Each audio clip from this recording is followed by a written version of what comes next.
Samedi 27 mai 2023, la Palme d'Or du 76e Festival de Cannes a été remise par Jane Fonda à une réalisatrice française, Justine Triet.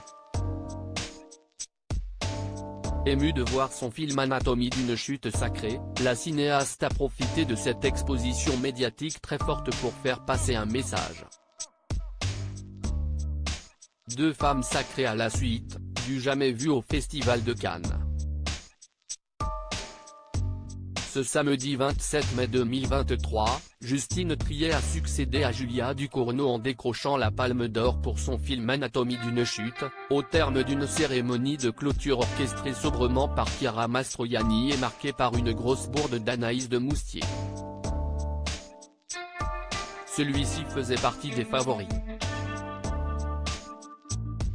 Anatomie d'une chute raconte l'histoire de Sandra, Samuel et de leur fils malvoyant de 11 ans, Daniel, qui vivent depuis un an loin de tout, à la montagne. Un jour, Samuel est retrouvé mort au pied de leur maison. Une enquête pour mort suspecte est ouverte. Sandra est bientôt inculpée malgré le doute, suicide ou homicide? Un an plus tard, Daniel assiste au procès de sa mère, véritable dissection du couple.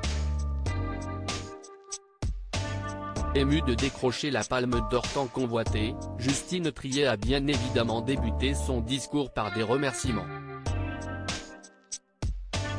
Pour son producteur, pour ses acteurs. Le tout sous le regard de Jane Fonda qui lui a remis le précieux trophée signé Chopard, tant convoité.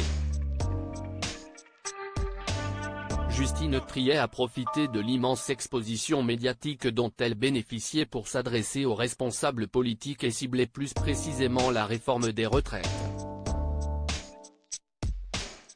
Ce soir, vous me donnez la parole et je ne peux me contenter d'évoquer la joie que je ressens. Cette année, le pays a été traversé par une contestation historique, extrêmement puissante, unanime de la réforme des retraites, a débuté la réalisatrice, sous les applaudissements du public. Cette contestation a été niée et réprimée, de façon choquante et ce schéma de pouvoir dominateur de plus en plus décomplexé éclate dans plusieurs domaines. Évidemment, si est-il socialement que si est-il là ou si est-il le plus choquant mais on peut aussi voir cela dans toutes les autres sphères de la société et le cinéma n'y échappe pas, a-t-elle poursuivi. La démarche de Justine Triet avait notamment pour but de mettre en avant les difficultés des jeunes réalisateurs qui n'arrivent pas à exercer leur métier. Ces mots auront-ils été entendus ?